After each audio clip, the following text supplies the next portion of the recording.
Tenth class as we were discussing कि हम कुछ सैम्पल पेपर सोल्व करेंगे इन दिनों में। तो ये सैम्पल पेपर है आपके सामने टुगेदर विद बुक से सैम्पल क्वेश्चन पेपर 1। ठीक है, तो आज हम इसको सोल्व करते हैं।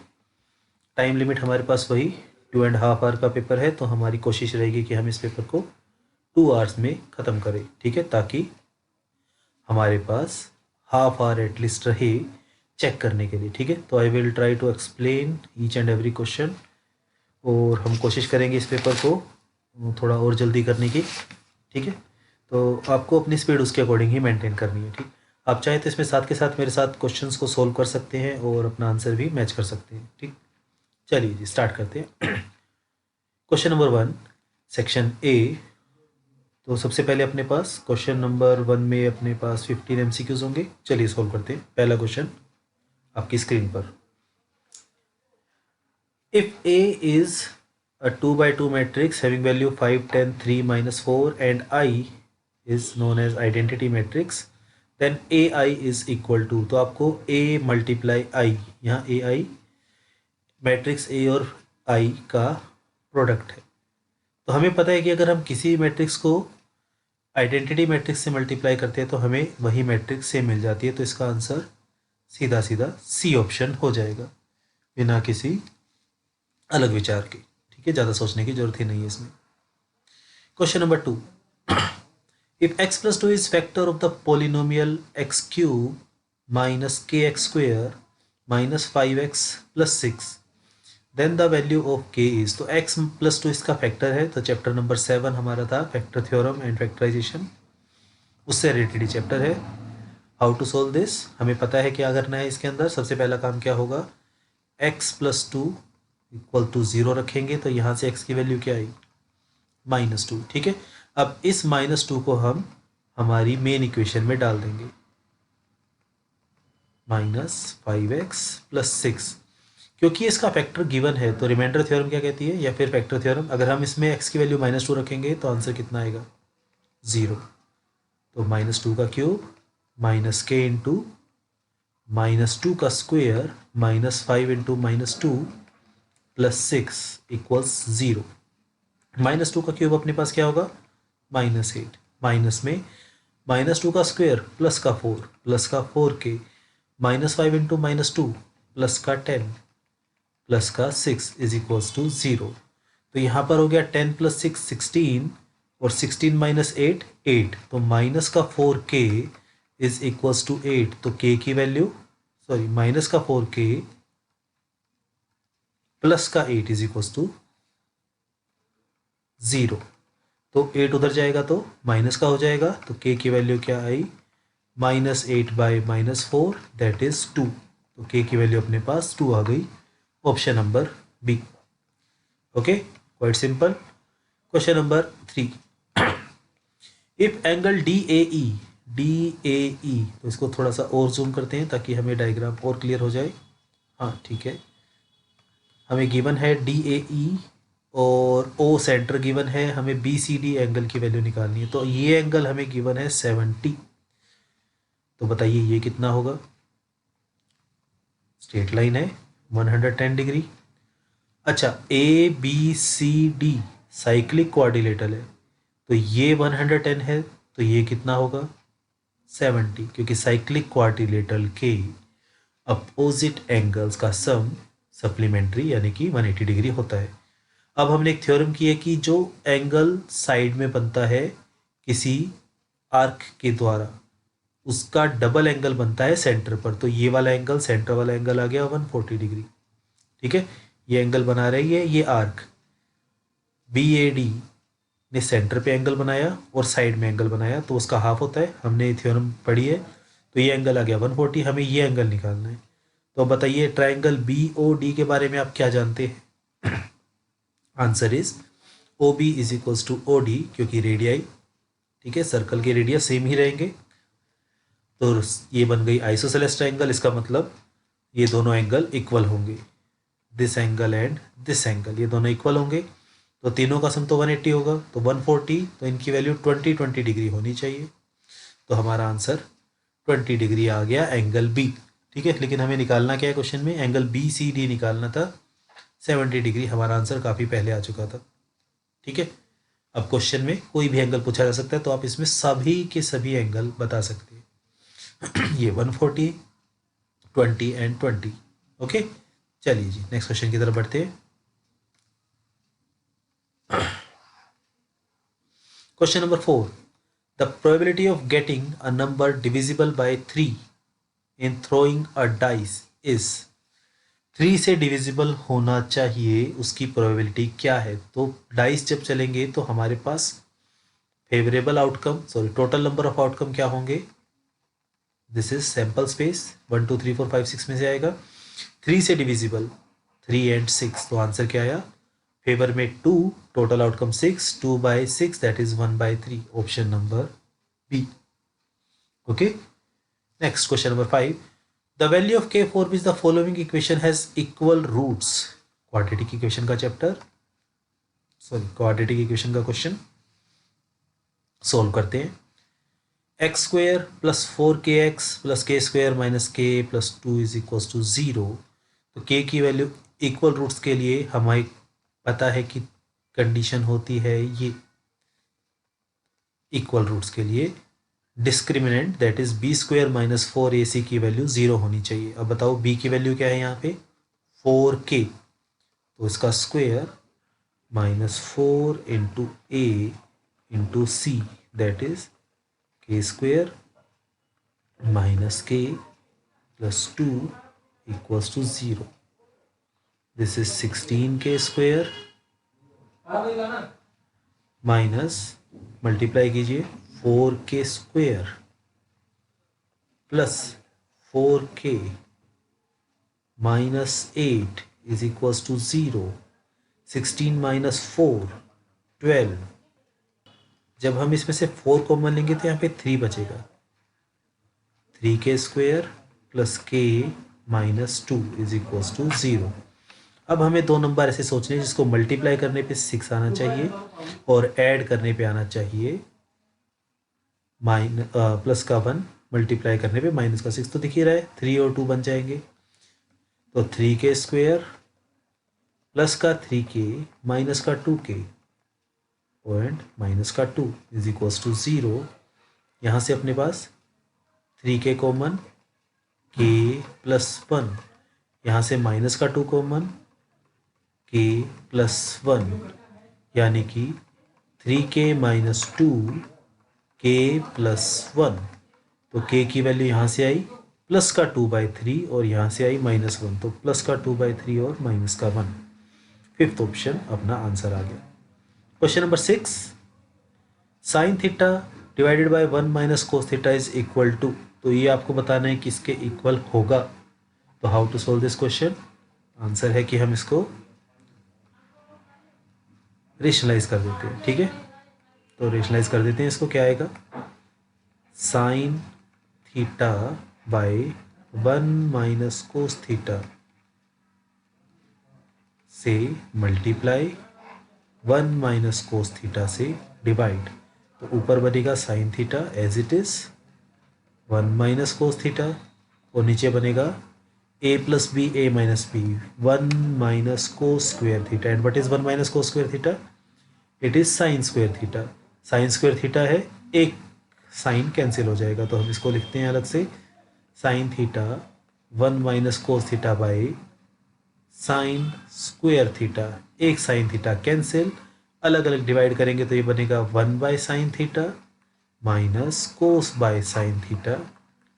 1 बाय साइन थीटा होता है कोसेक, कोस बाय साइन होता है कोट, तो cosec theta minus cot theta, option B question number 1 C 6 part का ऑप्शन नंबर बी। ठीक है, question number 7, the selling price of shirt excluding GST, excluding GST मतलब without GST, तो बिना GST के उसका प्राइस है 800 रुपये और रेट ऑफ जीएसटी है 12%। तो आपको बताना है कि शर्ट का प्राइस क्या होगा। तो आंसर है जीएसटी लगने के बाद 800 से तो ज़्यादा ही होगा answer. Total price of shirt, इन्होंने जीएसटी नहीं पूछा, इन्होंने प्राइस ऑफ शर्ट पूछा है, इस चीज़ का ध्यान रखना है। तो 704 आंसर तो गलत हो गया, 96 आंसर भी गलत हो गया क्योंकि ये दोनों 800 से कम है। सही आंसर क्या आया? 896। अब इतनी जल्दी कैसे पता चला इसका आंसर? तो यहाँ पे मैंने एक छोटी सी ट्रिक लगाई है, और वो ट्रिक क्या है कि बुक में जिन्होंने क्वेश्चन बनाए हैं उन्हें पता है कि बच्चे क्या करेंगे, 12% निकाल कर सीधा आंसर लगा देंगे कि 96। जीएसटी के अमाउंट ये है, तो जीएसटी के अमाउंट 96 को टिक लगाएंगे, ये ऑप्शन होना चाहिए। ठीक है, लेकिन शर्ट का प्राइस क्या होगा? एमआरपी प्लस जीएसटी, तो 800 प्लस 96 होना चाहिए। बाकी आप चाहे तो 12% निकाल के देख लीजिए। 12% ऑफ 800 कितना आएगा? That is 12/100 into 800, 2 zeros will get cancel, 12 8s are 96, तो 96 रुपीज़ का तो जीएसटी है। तो बच्चे क्या करते हैं, सीधा बी ऑप्शन पे लगा देते हैं। तो आपको इस चीज़ का ध्यान रखना है थोड़ा सा। ठीक है, चलिए question number 8। The model class of given distribution always. तो जो मॉडल क्लास होती है वो कौन सी होती है? तो हमने 3 टर्म्स की हैं इस चैप्टर में, actually 4, mean, mode, median and quartiles. ठीक है, तो मीन सबका एवरेज, मीडियन जो सबसे सेंटर में लाई करेगा, एंड मोड जो सबसे ज़्यादा बार होगा, तो interval with high frequency. This is our answer. ठीक है, तो ये थे अपने फर्स्ट पेज पे 8 MCQs। चलिए आगे बढ़ते हैं। नेक्स्ट है क्वेश्चन नंबर 9, मतलब MCQ number 9। The median class for the given distribution is. आपको बताना इसमें से इसकी मीडियन क्लास कौन सी होगी। 4 क्लासेस दे रखी है, 0 to 10, 10 to 20, 20 30, 30 40। मीडियन निकालने के लिए हमें क्या चाहिए होता है? Cumulative frequency, that is CF। CF कैसे निकालते हैं? इन टर्म्स को ऐड करते हैं। 4 और 2 6, 6 और 3 9, 9 और 5 14। तो टोटल नंबर ऑफ टर्म्स कितना है यहाँ से? 14। तब टोटल 14 टर्म्स है, तो मीडियन कहाँ होगा? 14 बीच में लाई करेगा, 14 का हाफ दैट इज 7 और 8 टर्म। ठीक है, तो हमारा ये 14th नंबर की टर्म 20 to 30 में लाई करेगी। आंसर आ गया ऑप्शन नंबर सी। 9th का ऑप्शन नंबर सी आंसर है। ठीक है, 10th question. In an AP, first term is 5, common difference is -3, and nth term is -7, then n is equals to। Formula क्या होता है nth टर्म का? an होता है a plus n minus 1 into t. ठीक है, पुट कीजिए value. First term is 5 plus n minus 1, n की वैल्यू गिवन नहीं है, d -3 is equals to an, that is nth term -7। 5 उस तरफ ट्रांसपोज होगा तो क्या हो जाएगा? माइनस में हो जाएगा। n माइनस 1 इंटू -3, -7 -5 कितना हुआ? माइनस का 12 हो गया। माइनस का 3 इधर मल्टीप्लाई में है, उधर ट्रांसपोज होगा तो डिवाइड में जाएगा। n माइनस 1 कितना आया? -12 बाई -3, माइनस से माइनस कैंसिल, तो आ गया 4। तो n माइनस 1 की वैल्यू आई 4, n की वैल्यू आई 5। तो question number 10 first MCQ, first question के 10th MCQ का आंसर आया option number A, that is 10, sorry 5। Question number 11। If A, B, C are the vertices of triangle ABC and centroid is this, then value of x is equals to। तो अगर आपको इसमें centroid का formula पता है तो आप इसको सीधा कर सकते हैं। ठीक है, और अगर सेंट्रोइड का फॉर्मूला फेमिलियर नहीं है then you have to calculate it. तो आपकी कैलकुलेशन भी थोड़ी सी ज़्यादा हो जाएगी। तो ए अपने पास है 1 4, बी है अपने पास 4 1, सी है अपने पास x 4, सेंट्रोइड है अपने पास 4 3। सेंट्रोइड को हम मानते हैं x और y, इसको मानते हैं x1 y1, x2 y2, x3 y3। तो x की वैल्यू क्या होती है? x1 plus x2 plus x3 whole divided by 3। ठीक है, ये है अपना formula.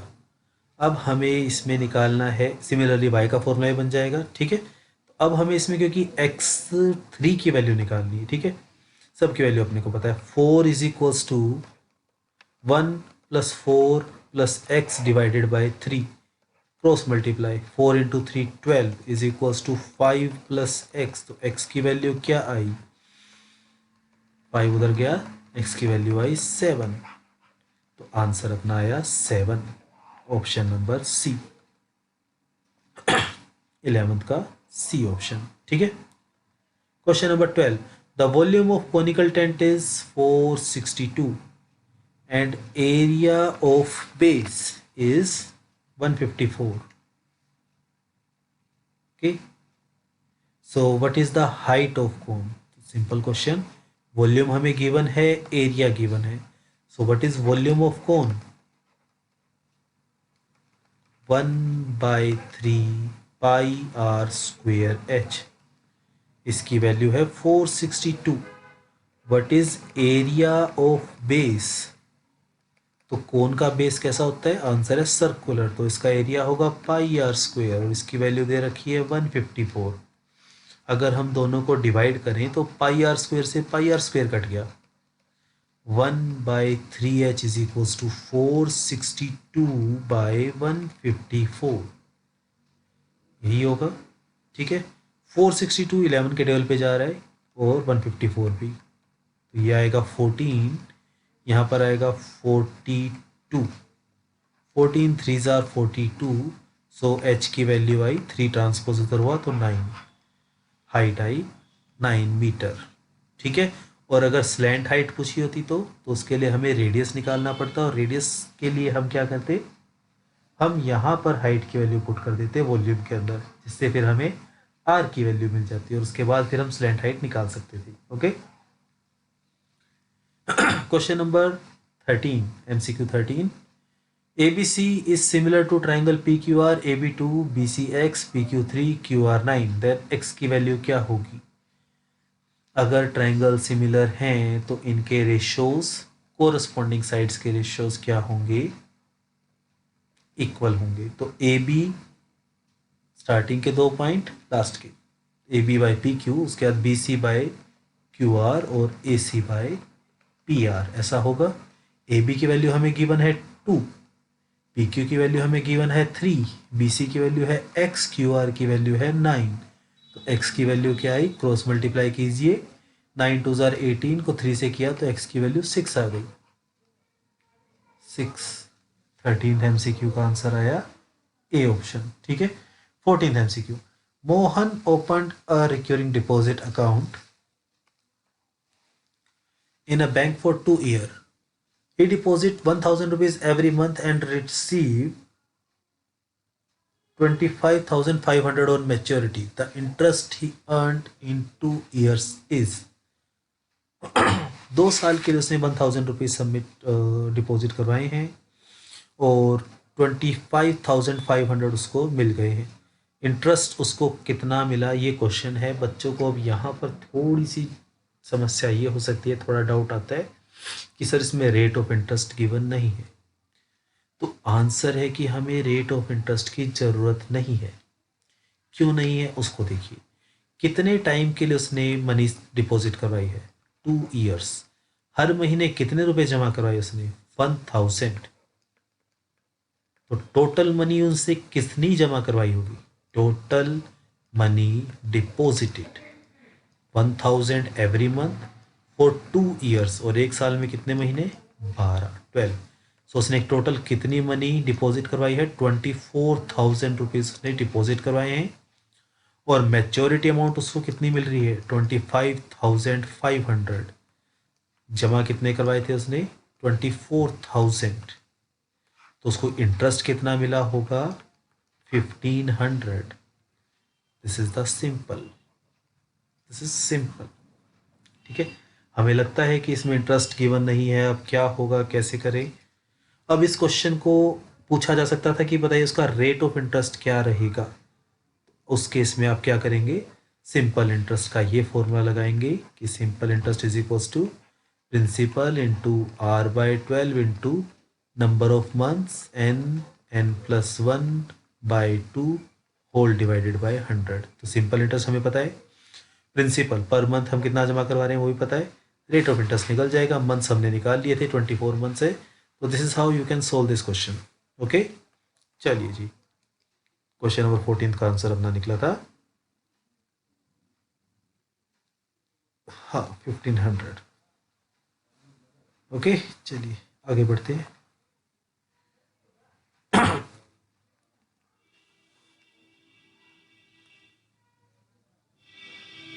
Question number 15. The solution set of the inequation. The solution set of the inequation x minus 3 greater than minus 5 where x belongs to real number is, तो क्या होगा इसका answer? x minus 3 greater than equal to minus 5, minus 3 उधर जाएगा तो क्या हो जाएगा? माइनस 5 प्लस 3, तो x की वैल्यू क्या आई? greater than minus 2.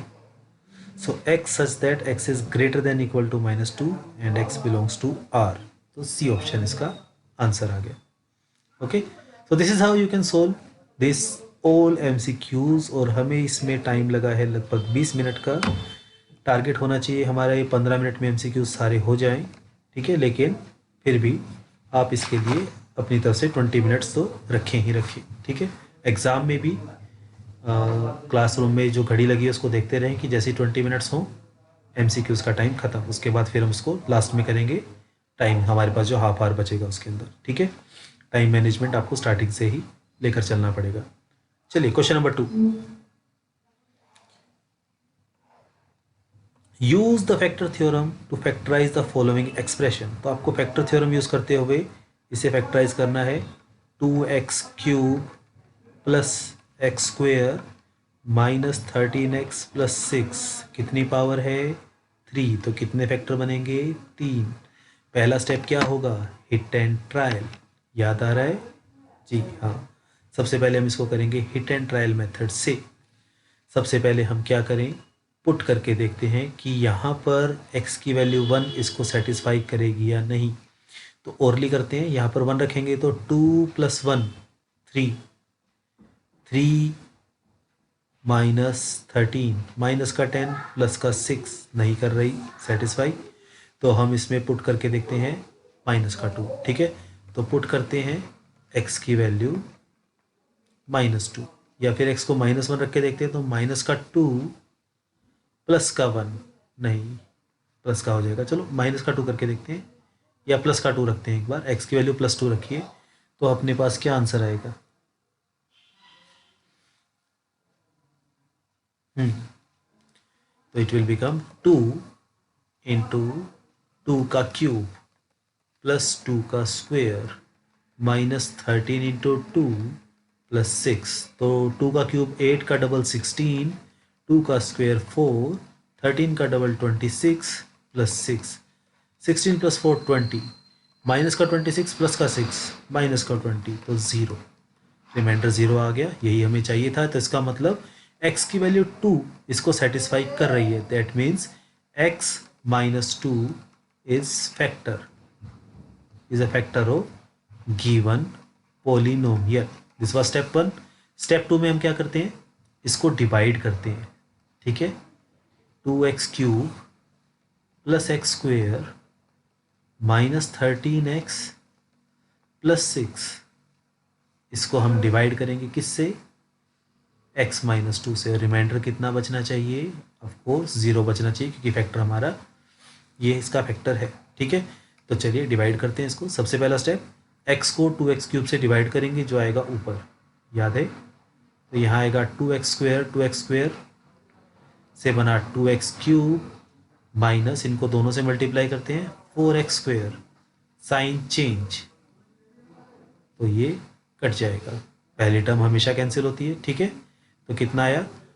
प्लस का x² प्लस का 4x², साइन चेंज हुए हैं ना इसके, तो ये आ गया 5x² माइनस 13x। अगला स्टेप क्या है?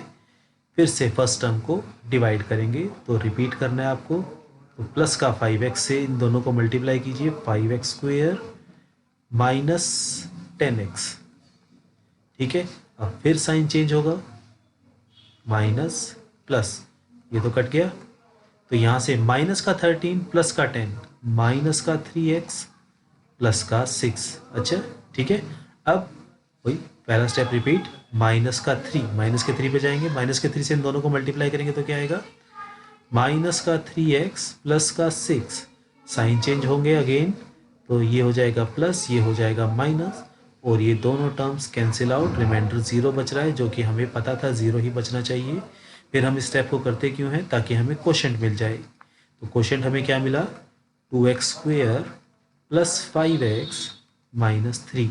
अब हम इसको सॉल्व करेंगे स्प्लिटिंग द मिडिल टर्म से, मल्टीप्लाई करके क्या मिलना चाहिए हमें, माइनस का 6 a × c, और ऐड करके 5, तो 5, 2 और 3 मिल रहा है, साफ साफ दिख रहा है अपने को, 2x² प्लस नहीं,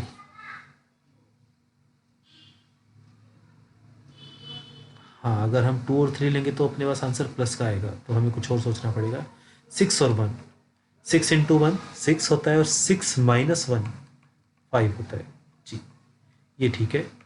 इन दोनों में से क्या कॉमन आया, 2x, क्या बचा, x प्लस 3, और इन दोनों में से क्या कॉमन आया, माइनस का 1, क्या बचा, x प्लस 3। तो यहाँ से फैक्टर क्या मिले अपने को, 2x - 1 x प्लस 3। तो जो मेन पॉलिनोमियल था उसके 3 फैक्टर क्या आए, एक फैक्टर जो हमने माना था x - 2, दूसरा factor splitting the middle term से जो हमने बाकी 2 फैक्टर निकाले हैं। So these are the 3 factors in which we have used factor theorem. और फैक्टर थ्योरम हमने कहाँ यूज़ की है, यहाँ पर, ये पुट करके हमने देखा है ना, तो 0 आया अपने पास, ठीक है।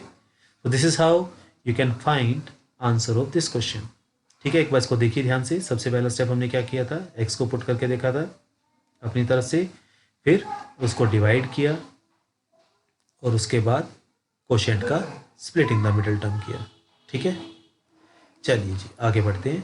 क्वेश्चन नंबर 2 का second part, Katrina opened a recurring deposit account with a nationalised bank for a period of 2 years। ठीक है, डाटा लिखना स्टार्ट करते हैं। तो हमारे पास है टाइम 2 years का, टाइम 2 years, क्योंकि रिक्योरिंग डिपॉजिट अकाउंट है तो हमें पता है हर महीने इसमें उनको इंस्टॉलमेंट जाएगी, तो मंथ्स की ज़रूरत पड़ने वाली है हमें फॉर्मूले के अंदर। 24 मंथ्स अपने को पता लग गया, ठीक है।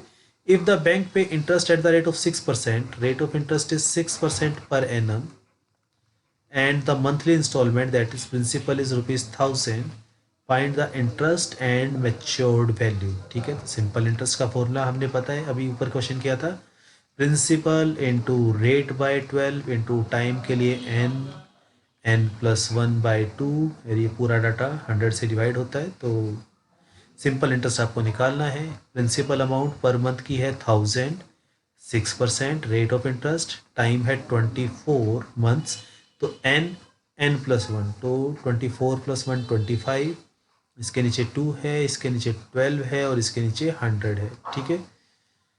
6 2 ज़ा 12, साफ साफ 2 zeros कैंसिल, यहाँ से अपने पास 4 6 8 24, ठीक है, या फिर हम सीधा 12 को 24 से काट सकते थे, बट इट्स ओके, बात एक ही पढ़नी है हमें। तो हमें यहाँ से क्या मिला, 10 × 6 × 25, इसका 2 इसको उधार दे देते हैं तो 50 × 3 बन जाएगा, दैट इज़ 150। तो मैं सिंपल इंटरेस्ट कितना मिला उसको, 1500 रुपीज़ का। पिछले क्वेश्चन में 1500 ही था जो हमने MCQ किया था, ठीक है। And what is the maturity amount, तो मैच्योरिटी अमाउंट उसको कितनी मिलेगी, आंसर है टोटल मनी उसने कितनी डिपॉजिट करवाई बैंक में, 1000 rupees every month for 24 months, इसमें सिंपल इंटरेस्ट ऐड हो जाएगा, तो this answer will be 25,500। This is our answer. आप इसको मल्टीप्लाई कर सकते हैं आराम से, ठीक है। So interest earn in 2 year, that is 1500 rupees, and matured value is ₹25,500। Okay, चलिए आगे बढ़ते हैं क्वेश्चन नंबर 3 की तरफ। क्वेश्चन नंबर 2 का थर्ड पार्ट भी है अभी अपने पास। In the given figure angle DBC given है, BD is diameter of circle, तो कैलकुलेट हमें करना है इन सभी एंगल्स को। इस क्वेश्चन को थोड़ा सा एक बार जूम करते हैं ताकि हमें डायग्राम और अच्छे से दिखे। ठीक है, जो एंगल हमें गिवन है वो यहाँ पर मेंशन है और इन्होंने एक चीज़ जो लिखी थी वो है बी डी डायमीटर है। So if B D is diameter, ये 58 डिग्री, तो सबसे पहले हम अपनी तरफ से सारे एंगल्स निकाल लेते हैं जो जो हम निकाल सकते हैं। ठीक है, पहली चीज़ सॉरी, हमें पता है कि ये दोनों एंगल इक्वल होंगे, angle made bye same segment, हमने थ्योरम पढ़ी है। ठीक है, दूसरी चीज़, मुझे ये भी पता है कि एंगल ए और एंगल ई का सम होगा 180 डिग्री। दूसरी बात, तीसरी बात, मुझे ये पता है कि ये जो साइड है ये डायमीटर है, तो डायमीटर है तो यहाँ कहीं सेंटर होगा, तो ये एंगल कितना है 180। तो अगर सेंटर पे एंगल 180 है तो साइड में कोड कितना एंगल बनाएगी, 90 डिग्री बनाएगी। तो एक थ्योरम भी है ये, angle made bye semi circle.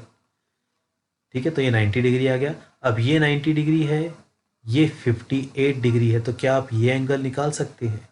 Answer है बड़े आराम से निकाल सकते हैं। हमें पता है कि 30 60 90 होता है, तो ये 30 तो नहीं 32 होगा। अब ये 32 है तो ये 32 डिग्री होगा, और ये 32 है तो ये होगा 180 माइनस 32, दैट इज 148 डिग्री। ठीक है, अब हम देखते हैं कि हमने कौन से एंगल निकाल लिए हैं। क्वेश्चन था बी डी सी, क्या हमने बी डी सी, यस हमने इसको निकाल लिया है, this is 32 degree. B E C, yes हमने ये भी निकाल लिया है 148 degree. Third B A C, yes हमने निकाल लिया है, एंगल ऑन सेम सेगमेंट की वजह से ये भी 32 degree. B C D, yes हमने ये भी निकाल लिया है 90 degree, angle on semicircle. ठीक है, या फिर angle made by diameter.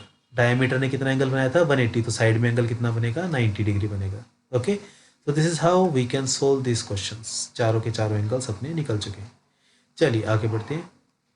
Find the value of constants a and b if x minus 2 and x plus 3 both are the factor of the expression. Okay, x minus 2 भी इसका factor है, x plus 3 भी इसका factor है, और आपको बताना है कि इन कॉन्स्टेंट्स की वैल्यू क्या रहेगी।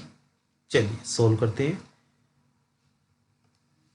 अगर x माइनस 2 इसका फैक्टर है तो x की वैल्यू में 2 पुट करूंगा तो आंसर 0 आना चाहिए। सिमिलरली x प्लस 3 फैक्टर है तो x की वैल्यू में -3 रखूंगा तो आंसर 0 आना चाहिए। फैक्टर थ्योरम यही कहती है। ठीक है, तो सबसे पहले हम x की वैल्यू ये पुट करेंगे और उसके बाद हम x की वैल्यू को -3 पुट करेंगे इस इक्वेशन में। तो पुट करते हैं, एक्स क्यूब मतलब 2 का cube plus ax² plus B x -12 is equals to 0, यही होगा।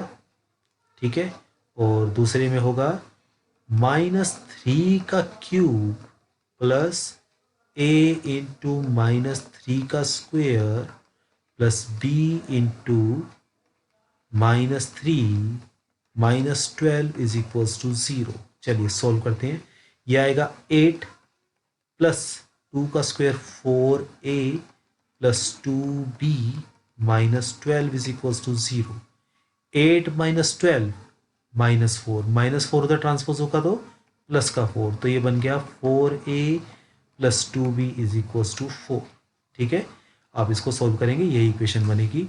अच्छा, अब आप इसमें से क्या करो, 2 कॉमन ले लो, तो ये बनेगा 2a प्लस 1b, और उस 2 को उधर डिवाइड कर दोगे तो 2a plus b is equals to 2। हो सकता है a की वैल्यू 1 हो, b की वैल्यू 0 हो, चांसेस है।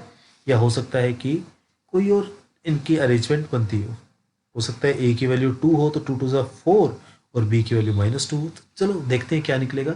नेक्स्ट, -3 का क्यूब -27 प्लस -3 का स्क्वायर प्लस का 9 प्लस का 9a माइनस का 3b -12 is equals to 0। -27 -12 -39 -39 transpose होगा तो उधर जाएगा तो बनेगा +39 इज इक्वल्स टू 39। 3 कॉमन लेंगे, उधर डिवाइड करेंगे तो ये बनेगा 3a minus b is equals to 13, और पहली इक्वेशन बनी थी 2a plus B is equals to 2। Chapter आपने पढ़ा हुआ है 9th क्लास में, pair of linear equation in 2 variables, ICSE में 9th में है उसको। तो ए और बी सोल्व कीजिए, एलिमिनेशन, बी तो साफ साफ एलिमिनेट हो गया। 3a 2a कोई साइन चेंज नहीं है तो ऐड, यहाँ पर 15 और a की वैल्यू आएगी अपने पास 15/5 दैट इज 3। a की वैल्यू आ गई 3। और अगर हम इस वैल्यू को दूसरी इक्वेशन में पुट करते हैं, किसी में भी पुट कर सकते हैं, आंसर सेम आएगा, तो आपको आंसर मिल जाएगी बी की वैल्यू भी। तो इसमें पुट कर देते हैं, इसकी इक्वेशन के अंदर a की value 2 × 3 plus B is equals to 2, तो यहाँ पर आया 6, उधर ट्रांसपोज होगा तो b की वैल्यू आ गई -4, a की वैल्यू 3, b की वैल्यू -4। ठीक है, तो ये था आपका क्वेश्चन नंबर 3 फर्स्ट पार्ट। चलिए आगे बढ़ते हैं। सेकेंड, प्रूव दैट, ओके थोड़ा सा बड़ा क्वेश्चन है, चलिए करते हैं इसको। Erase cosec theta plus cot theta divided by cosec theta minus cot theta is equals to this. Okay, ये हमें प्रूव करना है। आपको पता है एक आइडेंटिटी होती है cosec square theta minus cot square theta is equals to 1। ठीक है ना, 3 आइडेंटिटी पढ़ी है हमने, एक sine square plus cos square 1, एक secant square minus ten square और एक cosec square minus cot square. अगर मैं इस क्वेश्चन में रेशनलाइज कर दूं तो हमारा आंसर आ जाना चाहिए। ठीक है, चलिए चेक करते हैं रेशनलाइज करने पर आंसर आ रहा है या नहीं आ रहा। Cosec theta plus cot theta divided by cosec theta minus cot theta into में cosec theta plus cot theta divided by cosec theta plus cot theta, this is called rationalising. Sign change करके कर देते हैं multiply. ऊपर क्या बना, cosec theta plus cot theta का whole square, नीचे क्या बना, A square minus B square, cosec square theta minus cot square theta. क्या आएगा, आइडेंटिटी लगाओ, A square plus B square plus 2ab, ये आएगा। ठीक है, और नीचे cosec square theta minus cot square theta 1। ठीक है, आंसर में अपने को चाहिए यहाँ पे 1 और 2 कोट स्क्वायर थीटा और 2 कोसेक स्क्वायर थीटा और कोस थीटा चाहिए अपने को, कोट तो चाहिए ही नहीं। ठीक है जी, कोई बात नहीं, कोट नहीं चाहिए तो पुट कर देंगे उसको भी। कोसेक भी नहीं चाहिए तो कोसेक की वैल्यू होती है 1 plus coat square plus coat square plus 2 cosec, cosec तो हमें चाहिए प्रूफ में, कोट नहीं चाहिए तो कोट क्या होता है, कोस बाय साइन। ठीक है ना, और 1 बाय साइन क्या होता है, कोसेक। तो ये क्या हुआ, ये हो गया अपने पास 2 coat square theta plus 2 cosec theta into cos theta into sine theta को मैंने क्या लिखा, 1 बाय कोसेक, या 1 बाय साइन को लिखा कोसेक। तो ये अपना आ गया RHS, यही हमें राइट हैंड साइड में प्रूव करना था।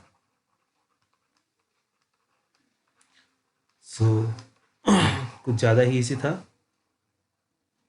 ट्रिग्नोमेट्री का प्रूव दैट वाला क्वेश्चन। अब फटाफट से स्ट्राइक करने वाली बात है। ठीक है, हमें जितने ज़्यादा क्वेश्चन की हम प्रैक्टिस करेंगे उतनी ही जल्दी हमें ये पेपर में स्ट्राइक होगा कि हमें इन क्वेश्चंस को कैसे करना है। ओके, सो इस तरह से आप इन क्वेश्चंस को कर सकते हैं। ठीक है, now use the graph paper for this question taking 1 centimetre along x axis y axis. आपको ग्राफ प्लॉट करना है, रिफ्लेक्ट करना है, कोऑर्डिनेट्स और फिगर फॉर्म। तो ये रिफ्लेक्शन वाला क्वेश्चन काफ़ी इजी है और जनरली कंपलसरी वाले पार्ट में ही आता है, तो इस क्वेश्चन को मैं आपके लिए छोड़ रहा हूँ। 5 मिनट का पॉज करके आप इस क्वेश्चन को एक बार करके देखिए। अभी हमारी वीडियो जो है वो 40 मिनट्स को क्रॉस कर चुकी है, तो 5 मिनट्स अगर आप इसको लेते हैं तो 45 मिनट्स में 5 मिनट्स तो खैर नहीं लगेंगे, लेकिन फिर भी हम 5 से 7 मिनट्स ही मान लेते हैं। चलो 7 मिनट्स भी अगर आप इसमें लेते हैं तो आपका सेक्शन ए हो गया 50 मिनट्स में, प्लस आपके पास बचे हैं 10 मिनट्स, क्योंकि हमने क्या किया था, हर सेक्शन को हम 10-10 मिनट 1 आवर देने वाले थे। ठीक है, सो इस तरह से सेक्शन 1 हमारा हो गया है टारगेटेड टाइम जो 1 आवर था उससे पहले। तो जब भी आप 45 मिनट्स तक लगातार लिखें तो एक बार 2 से 3 मिनट के लिए अपने हाथों को और माइंड को एक बार थोड़ा सा रिलैक्स करना है। 1 मिनट के लिए पेन को रख दीजिए साइड में और डीप ब्रीथ एक्सरसाइज, जिसके बारे में मैं क्लास में भी बात करता हूँ। 5 सेकेंड रूल आपको याद है? सो मैं एक बार बता देता हूँ आपको फटाफट से। 5 सेकेंड रूल क्या है? 5 seconds breathe, breathe in. Next 5 second hold your breath. Next 5 second breathe out. And next 5 second hold your breath again. 20 second हो गई। ऐसा 3 बार करो, इससे क्या होगा कि कंसंट्रेशन आपकी फिर से लौट आएगी। ठीक है, कोशिश करो इसको हर 30 मिनट्स के बाद करने की, तो इससे 1 मिनट में कोई खास फर्क नहीं पड़ेगा आपके एग्जाम में भी, और इससे आपकी स्पीड बढ़ेगी ही बढ़ेगी। ओके, चलिए जी आगे बढ़ते हैं सेक्शन बी की तरफ। If a is equals to 3 0 5 1 and b is equals to -4 2 1 0, then find a square minus 2ab plus b square। आपको a square minus 2ab plus b square करना है। ठीक है, अब बच्चे इसमें क्या करते हैं, थोड़ा सा जोश में आ जाते हैं कि फटाफट से ए स्क्वेयर का मतलब तो होता है ए मल्टीप्लाई ए, तो हम इस मैट्रिक्स को मल्टीप्लाई बड़े आराम से कर देंगे। बी स्क्वेयर का मतलब होता है बी मल्टीप्लाई बी, ये भी हम आराम से कर देंगे। 2ab में a मल्टीप्लाई b हम आराम से कर देंगे, जो आंसर आएगा उसको 2 से मल्टीप्लाई कर देंगे। लेकिन ये मेथड थोड़ा सा लेंथी हो सकता है अगर हम इसमें इस इक्वेशन पे थोड़ा सा ध्यान दें।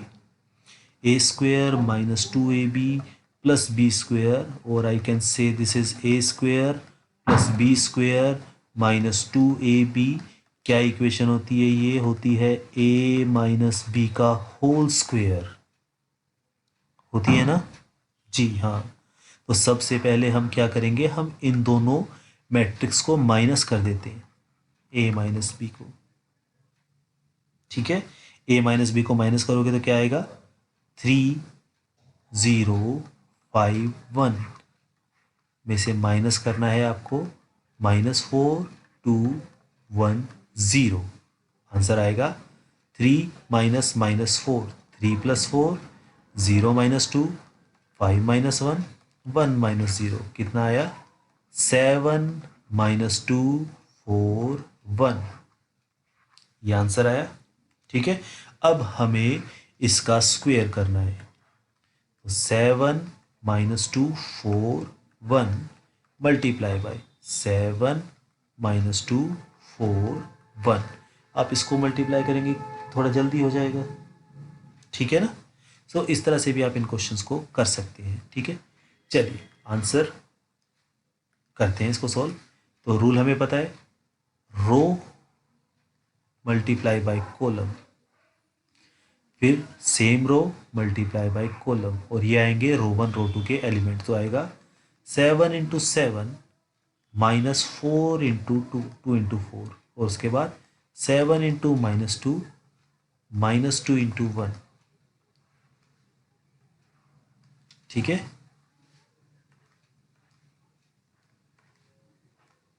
और -2 × 1 प्लस होता है। ठीक है, माइनस प्लस माइनस माइनस ही हो जाएगा बाद में।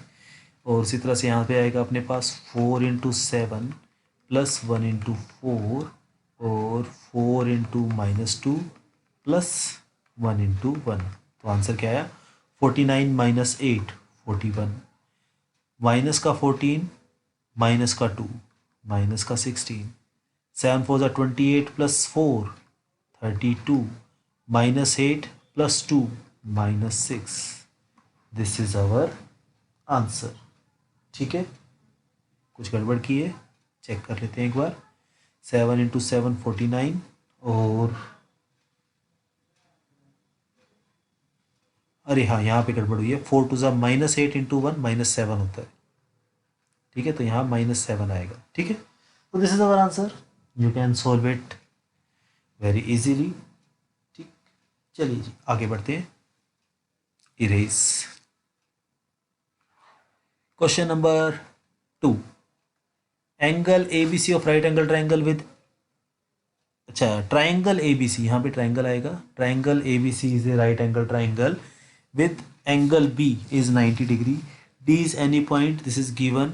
Okay, prove that these two triangles are similar and we have to find AB and AD. चलिए करते हैं इसको प्रूव आराम से।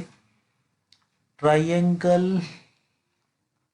ADE, I hope triangle is visible to you. इसको थोड़ा जूम कर देते हैं एक बार, और ज़्यादा हो गया जी।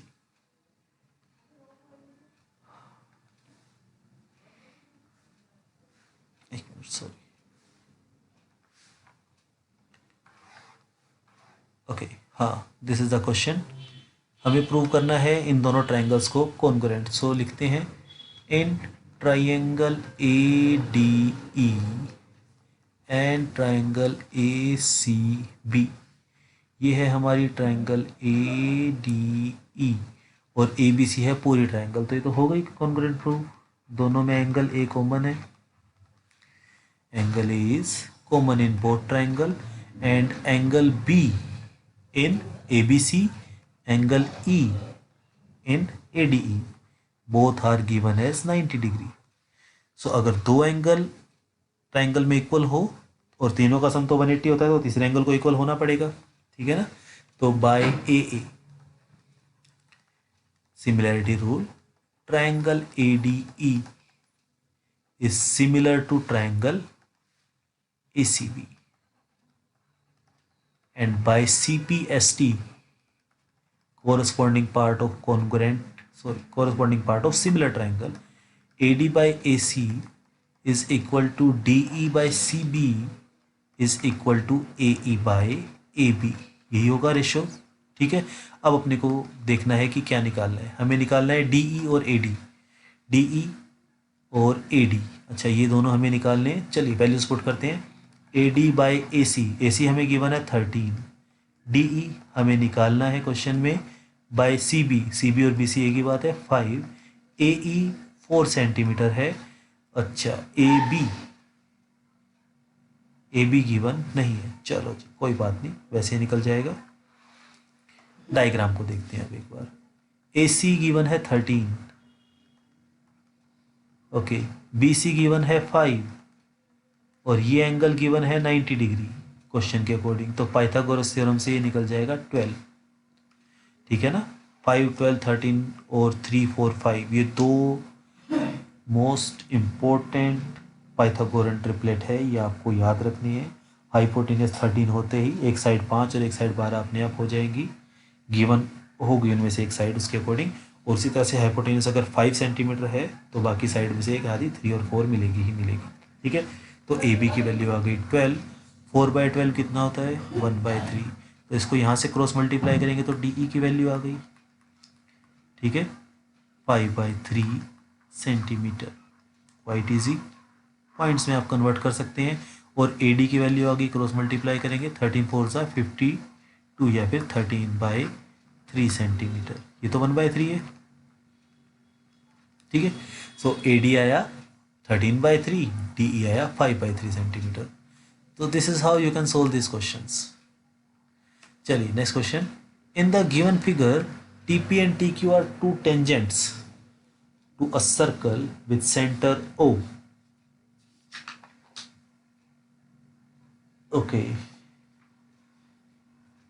And BCQ is 55, BAP is 60 degree. तो diagram I think next page पर है, जी हाँ डायग्राम में, चलो ठीक है, एंगल्स मेंशन है और हमें टेंजेंट्स गिवन है, ठीक है।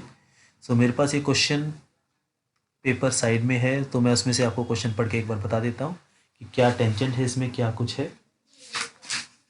In the given figure TP and TQ are tangents, तो TP टेंजेंट है, TQ टेंजेंट है, ओके, एंड सेंटर है O, ओके। आपको एंगल्स निकालने हैं तो ठीक है, हमें ज़रूरत नहीं है बाकी चीज़ों की। डायग्राम को थोड़ा सा बड़ा कर लेते हैं। चलिए जी शुरू करते हैं कैलकुलेशंस। क्योंकि ओ सी एक रेडियस है, ये पूरा एंगल कितना हो जाएगा 90 डिग्री, और ये इधर भी 90 डिग्री। अब ये 55 है तो इस एंगल को कितना होना पड़ेगा 35। ये 60 है तो इस एंगल को कितना होना पड़ेगा 30। ये रेडियस तो इस एंगल को कितना होना पड़ेगा 30, आइसोसेलेस ट्रायंगल। ये रेडियस तो इस एंगल को कितना होना पड़ेगा 35। तो ये 30 और ये 35, तो इस पूरे एंगल को कितना होना पड़ेगा 65। ये एंगल इस आर्क ने, ये AC ने साइड में सर्कल पे एंगल बनाया 65, तो सेंटर में बनाएगी इसका डबल 130। ये एंगल कितना 90, ये एंगल 90 और ये है 130, और ये बन गया क्वाड्रिलेटरल। तो इनके चारों का एंगल का सम 360 होगा, उसमें से 180 तो माइनस हो गया, यानी इन दोनों का सम 180 होना चाहिए। ये एंगल आ गया 50।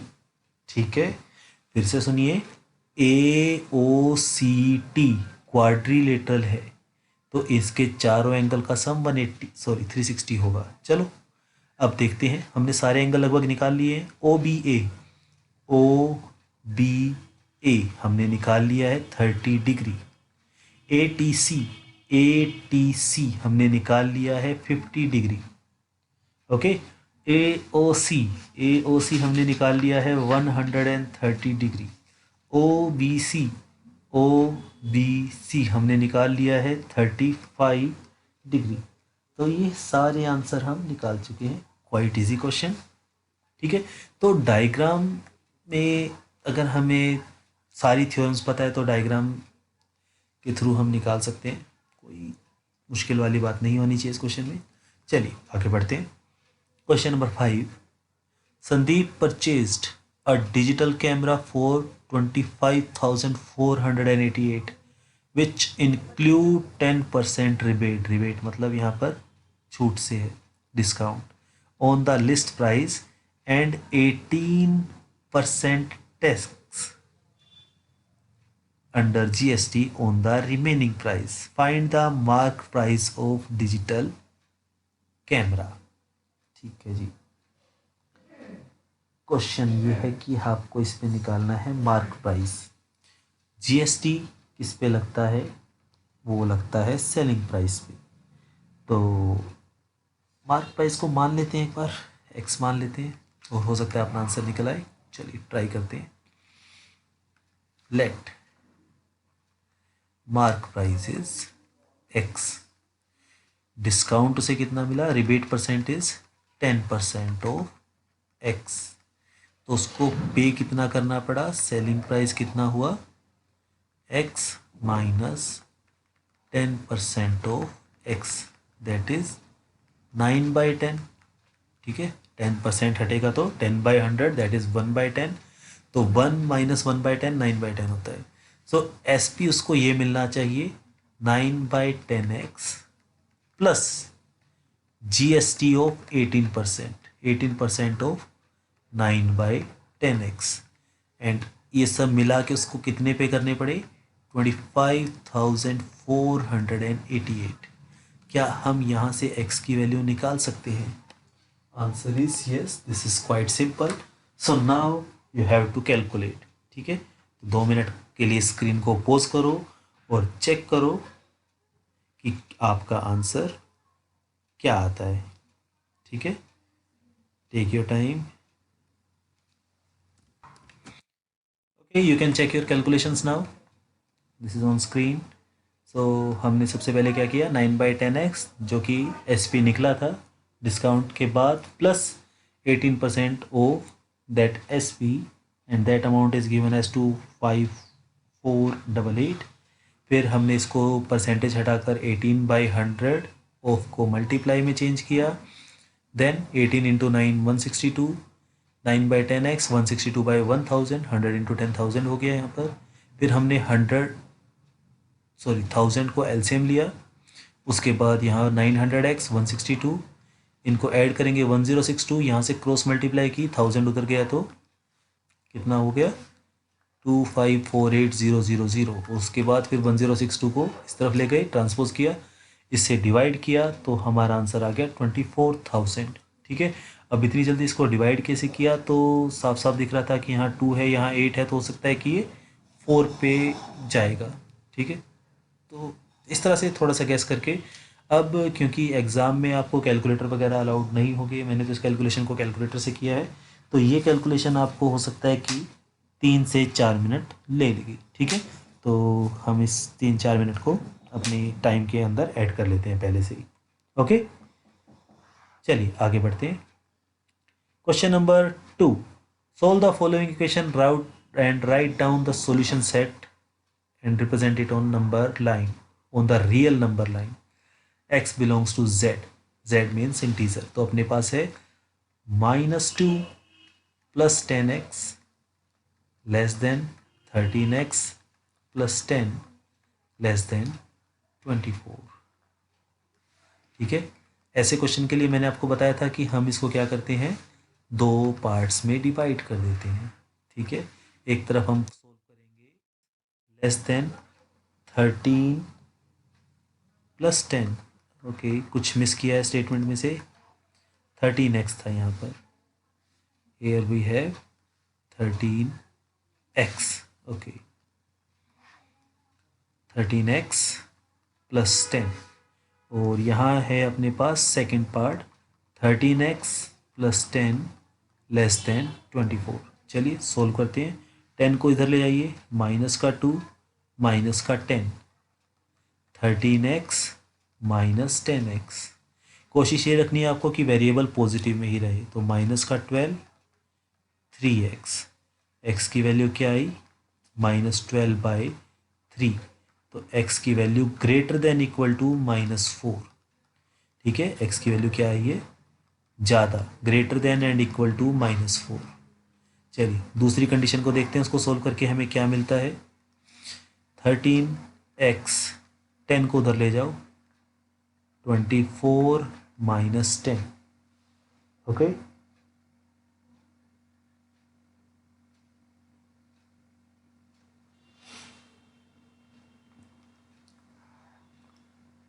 +24 + 10x। क्वेश्चन आधा लिखा था हमने, मुझे लग रहा था कुछ गड़बड़ है, + 10x, तो यहाँ पर है प्लस का 10x। ठीक है, तो इस चीज़ को हम एक बार इरेज करते हैं।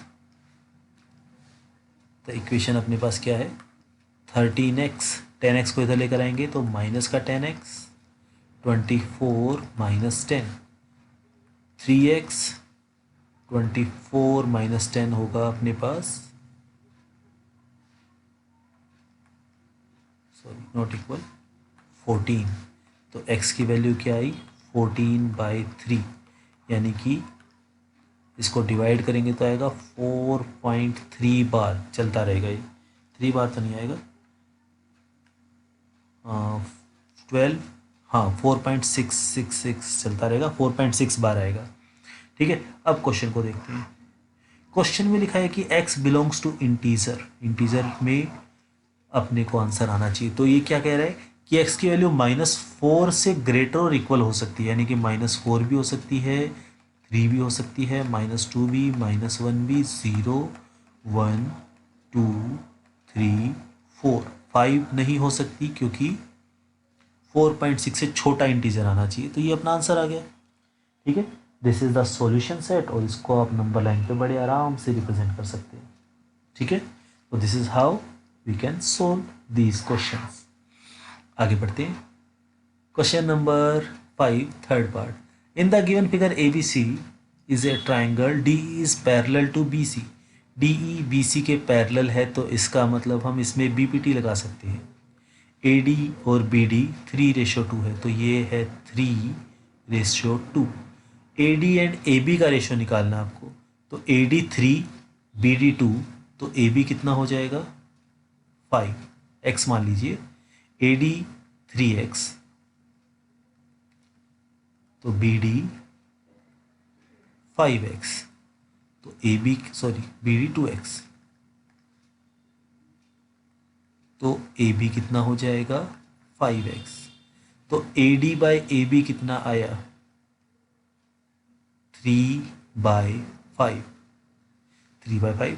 DE/BC, DE/BC, तो इसका रेशियो भी क्या आएगा 3/5, क्योंकि हमें पता है BPT के हमने 2 केसेस किए हैं, उसमें एक में क्या था AD/DB is equal to AE/EC, और दूसरा केस किया था हमने AD/AB is equals to AE/AC is equals to DE/BC।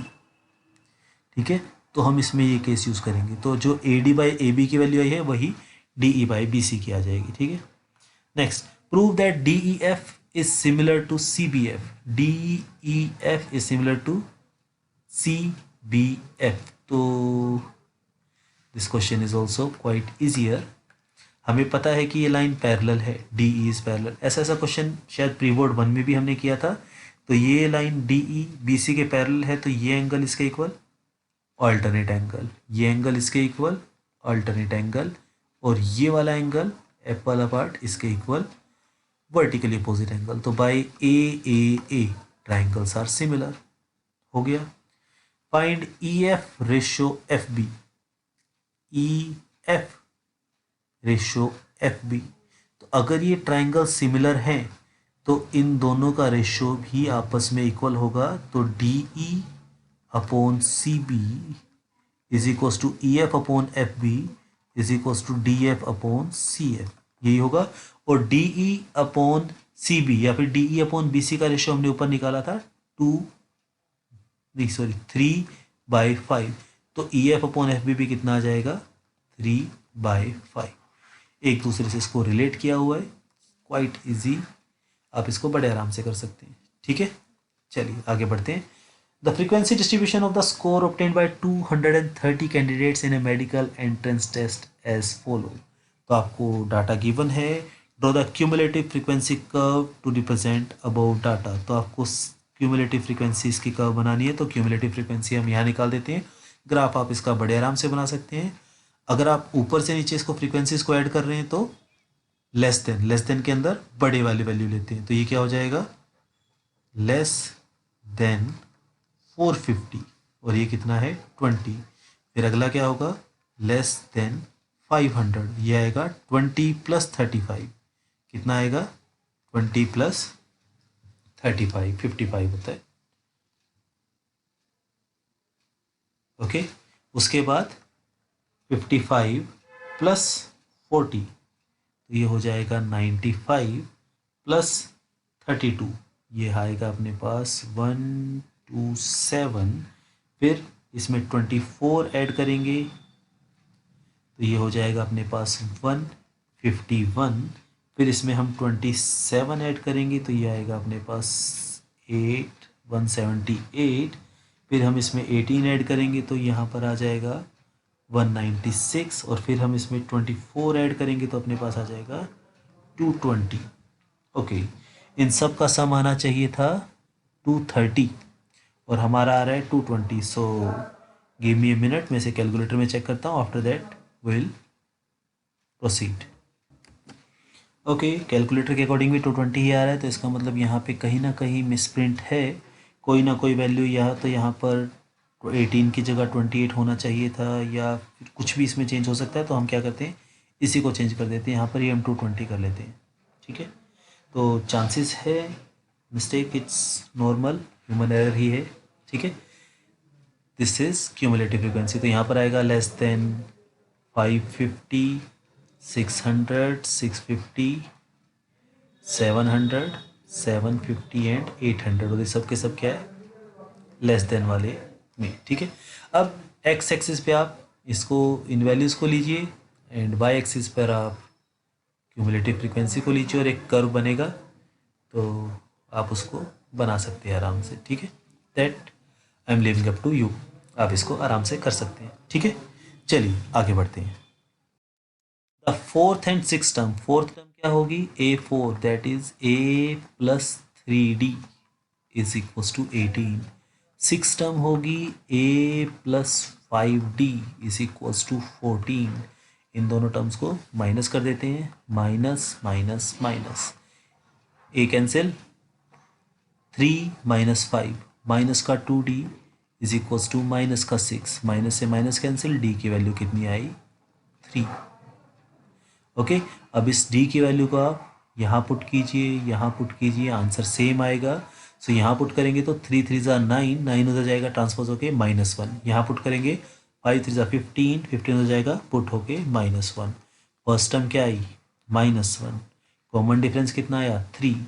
Some of 20 terms, तो सम ऑफ n टर्म्स क्या होता है n/2 2a plus n-1 into D. सम का फॉर्मूला यही है। तो बताओ 20 टर्म्स का फॉर्मूला क्या बनेगा S20 20/2 2a, a की value -1 plus n-1 into D. ये आपका फॉर्मूला बन गया। 20/2 इज 10, माइनस का 2 प्लस का 19 इंटू 3, 20 इंटू 3 60, तो 57। 57 से 2 माइनस किया 55, 55 इंटू 10 550। तो 550 जो है इन टर्म्स का सम होगा। ठीक है, वेरी इजी क्वेश्चन। चलिए आगे बढ़ते हैं।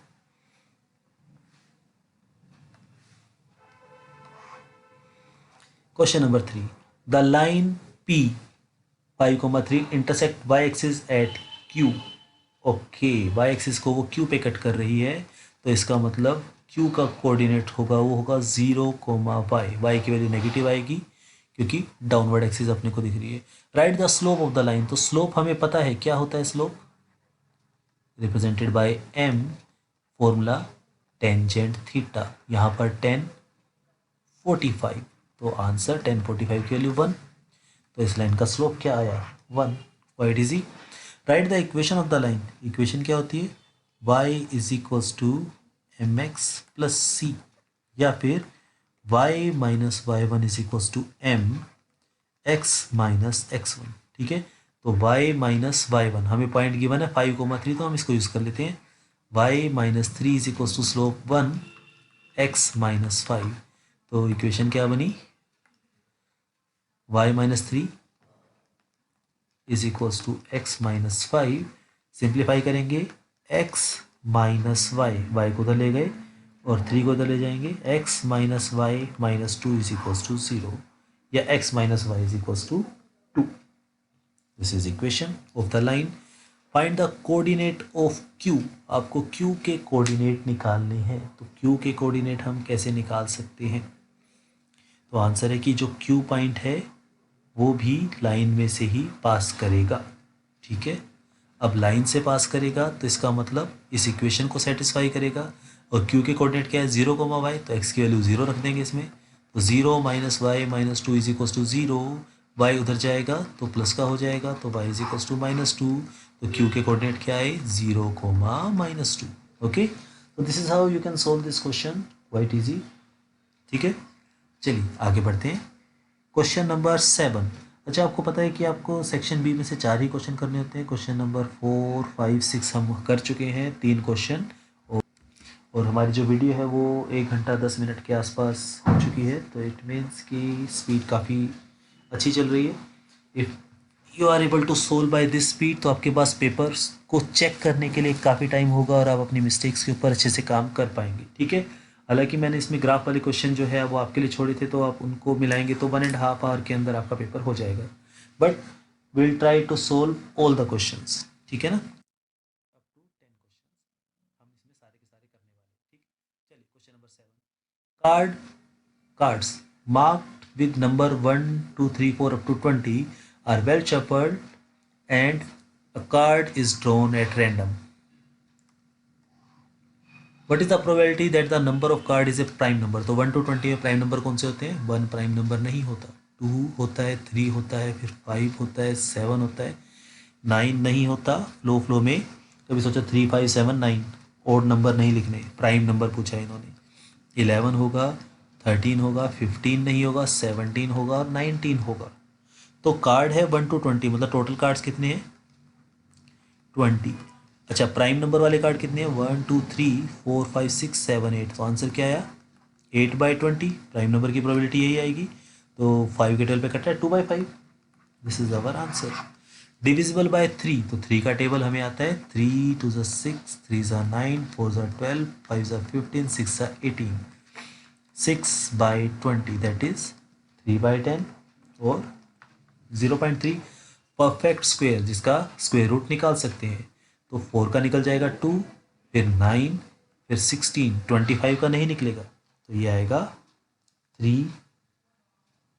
अच्छा 1 भी तो है, 1 का स्क्वायर रूट 1 होता है, तो ये आएगा 4/20 यानी कि 1/5। तो प्राइम नंबर वाले का आंसर आया 2/5, डिविजिबल बाय 3 का 3/10, परफेक्ट स्क्वायर का 1/5। Is this okay? चलिए आगे बढ़ते हैं। जब आप इस पेपर क्वेश्चन को पेपर में करेंगे तो आप सबसे पहले इसमें लिखेंगे भी कि आउटकम, पॉसिबल आउटकम्स क्या क्या है, ठीक है ना। चलिए question number second part, 7th का second part. The speed of N express train is x km/h and speed of an ordinary train is 12 km/h less than express train. तो हमें गिवन है कि speed of express train, this is x km/h, and speed of ordinary train, this is 12 km less, ठीक है। This is the speed of ordinary train. Okay आगे बढ़ते हैं। If ordinary train take 1 hour more than express train to cover distance of 240 kilometre, तो time का formula क्या होता है, डिस्टेंस अपॉन स्पीड।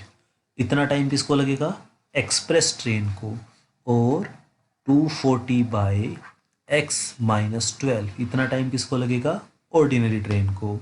और हमें पता है कि ऑर्डिनरी ट्रेन एक्सप्रेस ट्रेन से 1 hour मोर, 1 घंटा ज़्यादा लेती है, तो इसका मतलब this is greater value, this is small value, और इन दोनों का डिफरेंस कितना है, माइनस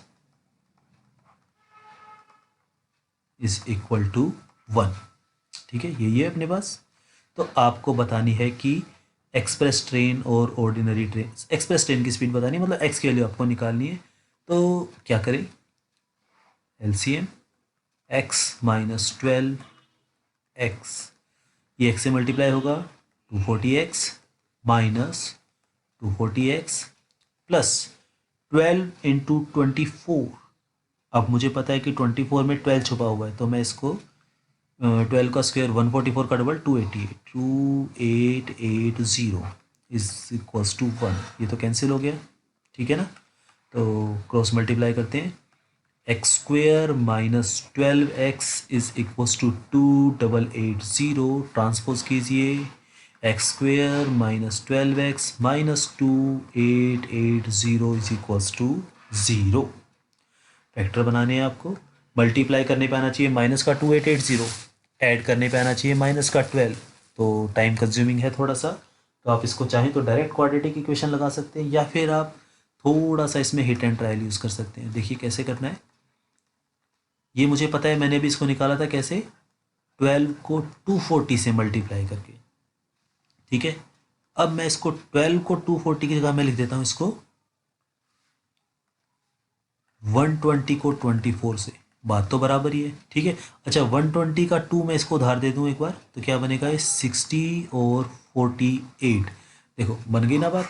60 और 48 को माइनस करेंगे तो 12 आएगा, मल्टीप्लाई करेंगे तो वो आएगा, तो हमें को फैक्टर मिल गए इसके 60 एंड 48, ठीक है। तो यहाँ पर क्या आया अपने पास, इसको हम लिखेंगे माइनस का 60 इंटू 48 इज इक्वल्स टू 0। तो x² माइनस का 60x प्लस का 48x माइनस का 60 इंटू 48 इज इक्वल्स टू 0। यहाँ से क्या कॉमन आया, x क्या बचा, x माइनस 60, यहाँ से क्या कॉमन आया, प्लस का 48 क्या बचा, x माइनस 60। तो वैसे हमें साफ साफ दिख रहा है कि इसके दो फैक्टर बन गए, एक तो बन गया x माइनस 60 और x प्लस 48, x प्लस 48। इसका मतलब या तो x की वैल्यू 60 km/h होगी, या फिर x की वैल्यू माइनस 48 km/h होगी, जो कि पॉसिबल नहीं है। Speed can't be negative. Question में स्पीड था, वेलोसिटी नहीं था, इसका हमें ध्यान रखना है। वेलोसिटी होता तो हम लॉजिक लगा सकते थे कि यस कि velocity is a vector quantity, it has direction, तो negative sign means opposite direction, लेकिन यहाँ पर ऐसा नहीं है। तो एक्सप्रेस ट्रेन की स्पीड क्या आई, 60 kilometre per hour. This is our answer. This is okay. ठीक है, चलिए थर्ड क्वेश्चन। 2 मिनट का ब्रेक, एक बार स्क्रीन को पॉज करो और इस क्वेश्चन को सॉल्व करके देखो। चलिए third part. A hemispherical and a conical hole is scooped out from a wooden cylinder. हमारे पास फिगर गिवन है क्वेश्चन में, और हमने क्या किया, यहाँ से एक सिलेंडर में से ऊपर से कोन उतार लिया, स्कूप आउट मतलब निकाल लिया उसको, और नीचे से हेमिस्फीयर को निकाल लिया। आपको बताना है बचे हुए का वॉल्यूम। तो वॉल्यूम का फॉर्मूला क्या होगा इस केस में? पहली बात, अगर सरफेस एरिया होता तो ऐड हो जाता, लेकिन वॉल्यूम है तो माइनस होगा। तो वॉल्यूम विल बी, सिलेंडर में से हमने क्या क्या निकाला है, एक तो कोन को निकाल लिया और एक हेमिस्फीयर को निकाल लिया है। ठीक है, तो ये अपना फॉर्मूला होगा। चलिए अब क्वेश्चन को ध्यान से देखते हैं। डायग्राम के अकॉर्डिंग जो सिलेंडर का रेडियस है वही रेडियस किसका है, कोन का, और वही रेडियस किसका है, हेमिस्फीयर का। ठीक है, और इनकी हाइट भी अपने को गिवन है, तो इसका मतलब रेडियस सबका सेम है, तो वेरिएबल लेने की जरूरत नहीं है अपने को। This will be pi r square H1 cylinder के लिए, हाइट नंबर 1। इसके लिए होगा 1/3 पाई आर स्क्वेयर H2, इसकी हाइट अलग होगी, और इसका वॉल्यूम होता है हेमिस्फीयर का 2/3 पाई आर क्यूब। तो यहाँ से आप ध्यान से देखोगे तो पाई आर स्क्वेयर तो कॉमन आ गया, क्या बचा, H1 minus H2/3 minus 2/3R, ये वैल्यूज अपने पास बच गई। ठीक है, अब अपने को गिवन है height of solid cylinder is 7, तो वैल्यूज पुट कर देते हैं। पाई कितना, 22/7 into r square, radius is given as 3। चेक कर लेते हैं एक बार। Find the volume of cylinder where the measurement are height of solid cylinder 7, radius of each is 3। हाँ, रेडियस सबका 3 है, तो this is 3 into 3 H1 was height of cylinder, that is 7, minus height of cone is 3/3 minus 2/3 into 3, यही आएगा। इस 3 से ये 3 cut गया, इस 3 से ये 3 कट गया, तो यहाँ क्या बचा, 22/7 इंटू 3 3 ज़ा 9, यहाँ पे बचा 7 माइनस 1 माइनस 2, तो 4 बच गया। ठीक है, 4 ही बचेगा ना, 7 माइनस 1 6, 6 माइनस 2 4, तो 22/7 इंटू 9 इंटू 4, तो 9 4 ज़ा 36। सो मैं इसको 22 को लिख देता हूँ 11 इंटू 2 इंटू 36 का डबल होगा 72, 72 को 11 से मल्टीप्लाई करेंगे तो आएगा 792/7। ठीक है, अब जब आप इसको कन्वर्ट करते हैं डेसिमल्स में तो आंसर आएगा यहाँ पे 1, 7 × 7, 7 × 7 कैरी 2, 7 3 ज़ा 21, फिर बचता है अपने पास 21 से 22, 142,857 बार सेंटीमीटर स्क्वायर। तो this is your exact answer up to 6 decimal places. ठीक है, 7 से डिवाइड करते हैं तो ये वैल्यू आती है, ये आपने 9th क्लास में ही पढ़ी थी और मुझे तो याद ही हो चुकी है, इसीलिए हमने इसको फटाफट से लिख दिया है। ठीक है, अब क्वेश्चन है नियरेस्ट होल नंबर, तो इसका नियरेस्ट होल नंबर क्या होगा, 113 सेंटीमीटर स्क्वायर इसका आंसर आ जाएगा। ठीक है, तो ये अपने क्वेश्चन हो चुके हैं 7। एग्ज़ाम के अकॉर्डिंग फुल मार्क्स का काम हम कर चुके हैं और टाइम हमें लगा है लगभग 1 घंटा और 20 मिनट। ठीक है, तो जो ग्राफ वाले 2 क्वेश्चन छोड़े थे उसके लेकर हम 10 मिनट निकाल दे तो 1.5 आवर में अपना पेपर कंप्लीट हो चुका है। ठीक है, तो आपको इसी तरह से स्पीड बना के रखनी है। जितनी आप इसमें स्पीड स्टार्टिंग से बना के रखेंगे तो आपको लास्ट में चेकिंग के लिए टाइम ज़्यादा मिलेगा, लेकिन याद रहे स्पीड के साथ एक्यूरेसी के साथ खेलना नहीं है बिल्कुल भी। एक्यूरेट आंसर भी निकालने हैं, कभी सोचो कि फटाफट से आंसर निकाल देते हैं, उसमें गड़बड़ हो जाएगी। अब हमारे पास बचे हैं एक्स्ट्रा क्वेश्चन, तो एक्स्ट्रा क्वेश्चन मेरी सलाह रहेगी कि एक क्वेश्चन आप एक्स्ट्रा कर दीजिए ताकि अगर कहीं पे गड़बड़ होती हो तो आप उस चीज़ को संभाल पाए उस क्वेश्चन की हेल्प से। ओके, चलिए जी क्वेश्चन करते हैं आगे वाले। आगे अपने पास क्वेश्चन है question number 8। The mean of the following distribution is 24, find the value of A. सबसे पहले हमें इसका मीन गिवन है, तो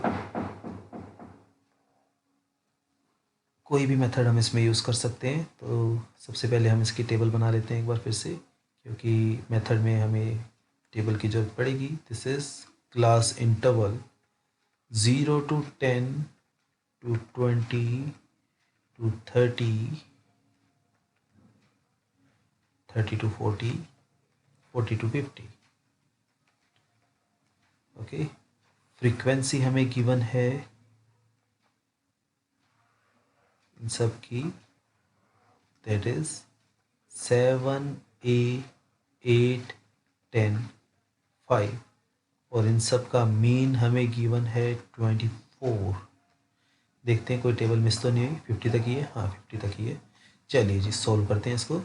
सबसे पहले तो हमें पता है कि x निकालना पड़ेगा। x क्या होता है? क्लास मार्क, इनके बीच में आएगा। 5, 15, 25, 35, 45, upper limit plus lower limit by 2।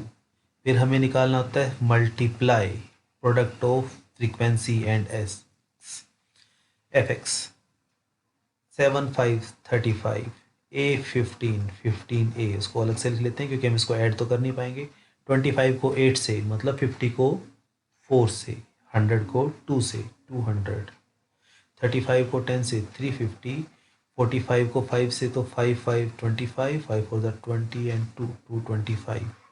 जब इन सबको ऐड करें कितना आएगा? 5 + 5 10, 5 और 2 7 और 3 10 और 1 11, 2 तो 4, 5 6 7 8, 810 प्लस 15 ए। 1 मिनट का पॉज लेके एक बार देखना कैलकुलेशन सारी ठीक की है क्या? 7, 5, 35 ही है यहाँ पर, ठीक है। तो इसको एक बार फिर से औरली ऐड करते हैं। 350 + 200 550, 650 750, 750 775 और 780, हाँ ठीक है, 810 ही आएगा। अच्छा, उसके बाद हमें ऐड करना है फ्रीक्वेंसीज़ को। फ्रीक्वेंसी का सम कितना आएगा?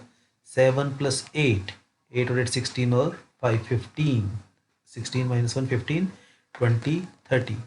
तो ये आ रहा है मेरे पास, 1 मिनट, हाँ 15, 7 और 8, 15 और 5 20 और 10 30, तो 30 + ए आ रहा है इसका सम, ठीक है।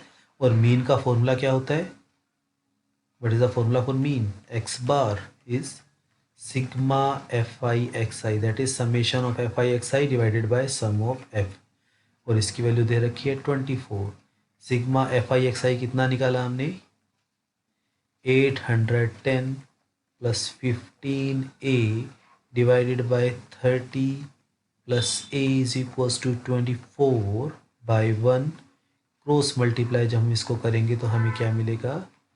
हमें मिलेगा यहाँ से आंसर 24 को 30 से करना है, यानी कि 24 को 3 से 720 + 24a is equals to 810 + 15a। ए वाली टर्म से एक तरफ, 24a - 15a is equals to 810 - 720। तो यहाँ पर अपने पास आता है 9a इज इक्वल्स टू 90। ए की value I 9। So this is our answer, ठीक है। ए की वैल्यू कितनी आ रही है अपनी? 9 आ रही है। ओके, सॉरी 9 नहीं 10, 9 10s are 90। Okay, so a की value 10। Okay, so this is how we can solve this type of questions. चलिए आगे बढ़ते हैं। Question number 8, second part. The numbers k + 3, k + 2, 3k - 7, 2k - 3 are in proportion. So we have to find the value of k. So this is k + 3 by k + 2 is equals to 3k - 7 by 2k - 3। Cross multiply करते हैं k + 3 को 2k - 3 से और k + 2 को 3k - 7 से, ठीक है। Proportion में तो इसका मतलब रेशियो सेम होगा इनका, ठीक है जी। अब आपको इनको मल्टीप्लाई करना है, तो करिए मल्टीप्लाई। k + 3 को इससे मल्टीप्लाई करेंगे तो हमें मिलेगा 2k²। पहले k को इन सबसे मल्टीप्लाई किया माइनस का 3k माइनस का यहाँ से प्लस का 6k माइनस का 9 is equals to 3k square minus 7k plus 6k minus 14। Okay, देखो यहाँ पर प्लस का 6k, यहाँ भी प्लस का 6k कट जाएगा आपस में, ठीक है। ओके, 2k स्क्वेयर को इस तरफ ले आओ तो क्या हो जाएगा, 3k square minus 2k square. 7k minus का इधर पड़ा रहेगा, माइनस के 3 को इधर लेकर आएंगे तो प्लस का 3k हो जाएगा, माइनस का 14 प्लस का 9 इज इक्वल्स टू 0। तो 3k square minus 2k square k square minus 4k minus 5 is equals to 0। Add करने पे 4, मल्टीप्लाई करने पे 5, तो ऐसा तो हो सकता है जब दोनों के दोनों एक माइनस एक, हाँ, माइनस का 5 प्लस का 1, माइनस का 5k प्लस का 1k minus 5 is equals to 0। तो k माइनस 5 k प्लस 1, ठीक है। तो k की वैल्यू क्या आई, एक तो 5 आई और एक k की वैल्यू माइनस 1 आई। तो इसके दो आंसर आ रहे हैं। तो there are two possible solution कि k की वैल्यू 5 और k की वैल्यू माइनस 1 दोनों के लिए प्रोपोर्शन में होगा, 5 and minus 1। Okay, next, use ruler and compass only to answer this question. Draw a circle of this, mark center, outside the circle construct two tangents.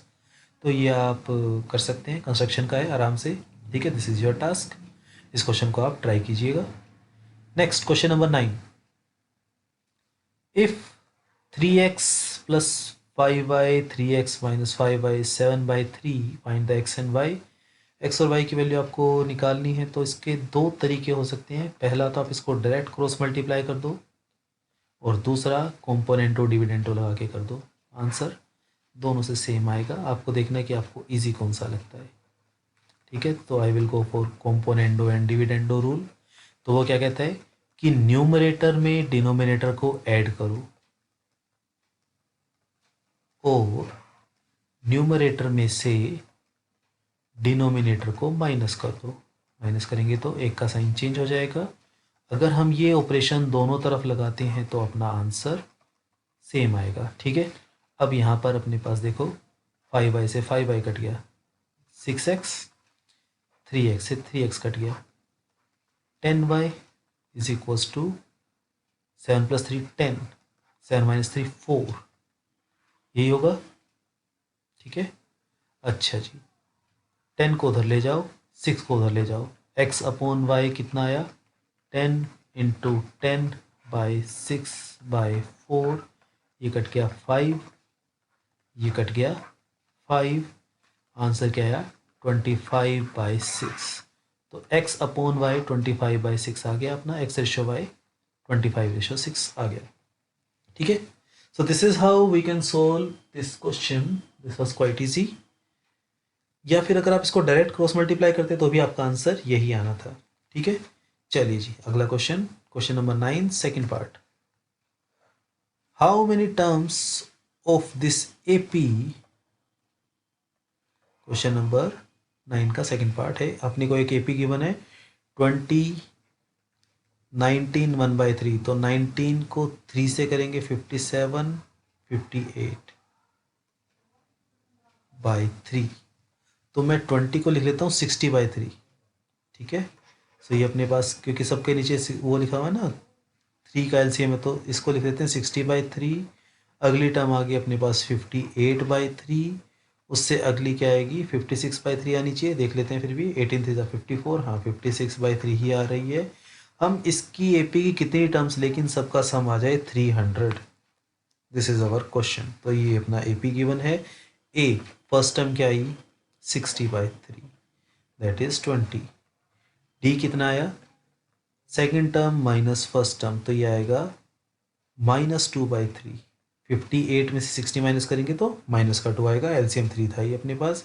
और आपको N की value निकालनी है, कितनी होगी कि S N sum of these terms will be 300। S N का formula लगा देते हैं, सिंपल, हमें पता है फॉर्मूला क्या होता है, तो फॉर्मूला लगाते हैं और we will get our answer.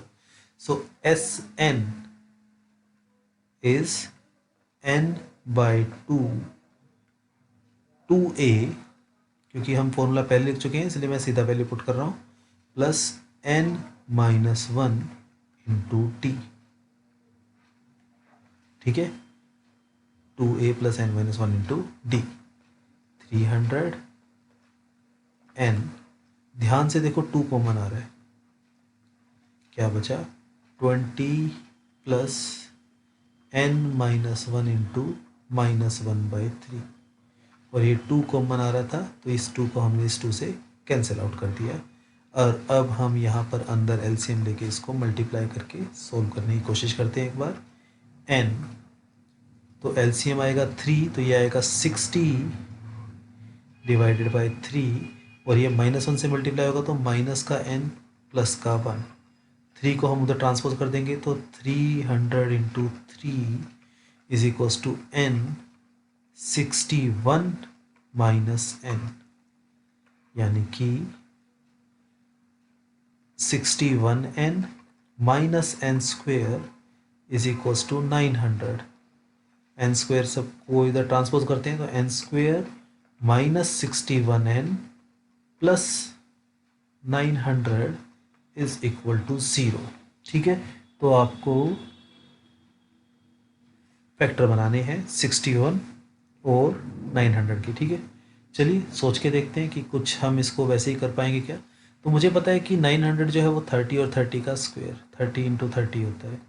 ठीक है, लेकिन 30 प्लस 30 तो 60 होता है, 900 नहीं, 961 नहीं होता। तो कुछ और सोचते हैं, मैं इसको लिखता हूँ 3 इंटू 100 लिख सकते हैं 900 को, सॉरी 9 इंटू 100। 9 इंटू 100 से बात नहीं बनेगी, तो मैं इसको लिख लेता हूँ 18 इंटू 50, उससे भी बात नहीं बनेगी। इसका 2 फिर उधार दे देते हैं 36 इंटू 25, शायद इससे बात बन रही है। जी हाँ, तो 36 इंटू 25 इसके फैक्टर आ गए, दोनों के दोनों माइनस के, माइनस का 36n माइनस का 25n प्लस का 900 इज इक्वल्स टू 0। तो फैक्टर जब आप इसके बनाएंगे तो n माइनस 36 और n माइनस 25 आ जाएगा। तो n की 2 वैल्यू आ रही है अपने पास, एक तो n की वैल्यू आ रही है 36 और एक n की वैल्यू आ रही है 25।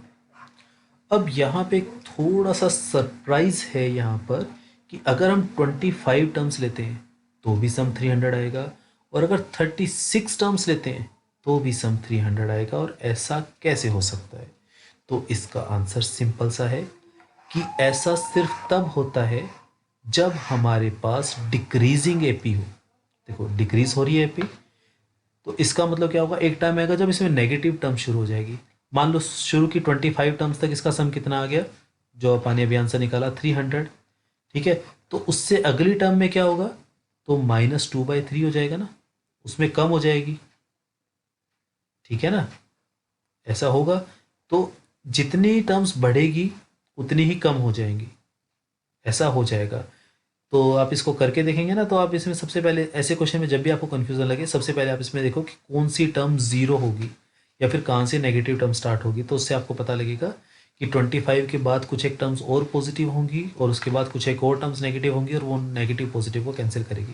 खैर दैट्स अ डिफरेंट केस। तो इसके 2 आंसर आ रहे हैं अपने पास, सिंपल सी बात, 25 and 36। That's okay. Next, the angle of elevation from the point P on the tower. तो हमें निकालनी है हाइट ऑफ टावर पीटी। देखिए ये क्वेश्चन था जो आपके प्री बोर्ड में था एंड जिसके डायग्राम को लेकर हमें थोड़ी कन्फ्यूज़न भी थी, बट इस क्वेश्चन के अंदर हमें डायग्राम भी गिवन है और आपको पीटी की हाइट निकालनी है। तो ये आई डोंट थिंक ये मुश्किल होना चाहिए। This is 50, this is 30 degree, triangle P T Q, P T by P Q is 1030, that is 1/√3। तो पी क्यू की वैल्यू क्या आई, पी टी की वैल्यू क्या आई, क्रॉस मल्टीप्लाई किया तो 50/√3, यानी कि 50√3/3 मीटर। और क्वेश्चन में देख लेते हैं हमें, हाँ सिर्फ पी टी की निकालनी है, नियरेस्ट मीटर में निकालनी है। तो नियरेस्ट का मतलब हमें इसको सोल्व भी करना होगा थोड़ा सा। तो √3 की वैल्यू 1.7 ले लेते हैं हम, दिस विल बी 17/10/3। अच्छा, अगर मैं इसकी वैल्यू 1.732 लूँ तो 3 और 2 6 और 1 7, 7 7 14 ना, 3 पे तो नहीं हो रहा है, 3 और 1 4 और 7 11, तो 1.7 तक ही ले लेते हैं। ठीक है, मुझे लगा कि 3 से डिवाइड हो जाएगा, बट बात नहीं बनी हमारी, ये इससे कैंसिल। 17 इंटू 5 85/3 डिवाइड करते हैं। 3 टू ज़ा 6, 2 कैरी, 8 ज़ा 24, 24.3 metre. So this is the nearest height. Okay, या हमने कुछ कैलकुलेशन मिस्टेक की है? Let's check again. 50/3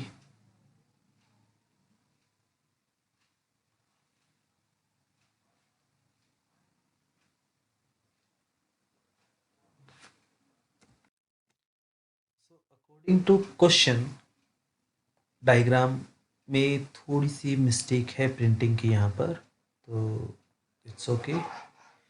as per question हमें गिवन है हाइट आर क्यू 50। देखिए क्वेश्चन में लिखा है कि Q R is 50 metre high and angle is 60 degree. तो वही होना चाहिए कि 5 मार्क्स 4 मार्क्स का क्वेश्चन है, तो इतना ईजी तो नहीं होना चाहिए कि स्टेप में हो जाए। This is 50 metre. तो पहले इसका यूज़ करके हम पी क्यू की वैल्यू निकालेंगे। तो that is Q R by P Q is equals to tangent 60। Tangent 60 होता है √3, तो क्यू आर की वैल्यू 50 है ही, पी क्यू हमें निकालना है, is equals to √3, cross multiply किया तो पी क्यू की वैल्यू आई 50/√3। ठीक है, अब इस वैल्यू को हम उसमें यूज़ करेंगे कि P T by P Q is equals to tangent 30। तो पी टी की वैल्यू क्या आएगी? P Q into tan 30। P Q की वैल्यू हमने निकाली है 50/√3। 1030 हमें पता है 1/√3 होता है, तो आंसर कितना आया? 50/3। और इसको जब हम डिवाइड करेंगे तो आएगा हमारे पास 16.666 metre, 16.6 bar metre. This is our answer. Okay, next, factorise completely by using factor theorem. 2x³ -x² -13x -6। तो क्वेश्चन है 2x² -x² 2x³ -x² -13x -6। तो आई थिंक हमने ऐसा ऐसा क्वेश्चन सेम किया था, थोड़ा सा अलग था, देख लेते हैं एक बार, जो हमने सबसे पहली शीट में किया था।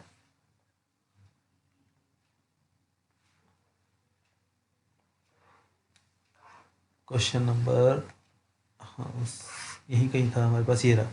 अच्छा, यहाँ पर प्लस का साइन है, देखो इस क्वेश्चन में यहाँ पर प्लस का साइन है और उस क्वेश्चन में माइनस का साइन है, तो थोड़ा सा फर्क है क्वेश्चन के अंदर। तो चलिए करते हैं इस क्वेश्चन को। सबसे पहले भाई पुट करके देखते हैं, क्या पुट करके देखें इसमें? तो -2 पुट करके देखते हैं, प्लस का 2 पुट करके देखें। बहुत सारे माइनस इसलिए हम प्लस का 2 पुट कर लेते हैं एक बार। तो put x is equals to 2, हो सकता है बात बन जाए, नहीं बनेगी तो फिर माइनस का 2 पुट करके देखेंगे। तो 2 इंटू एक्स का क्यूब, 2³ -2² -2 -6। तो यहाँ पर कितना आएगा? 2 का क्यूब 8 टू द 16 -4। शायद क्वेश्चन हमने सही उतारा है ना? हाँ क्वेश्चन सही है एकदम।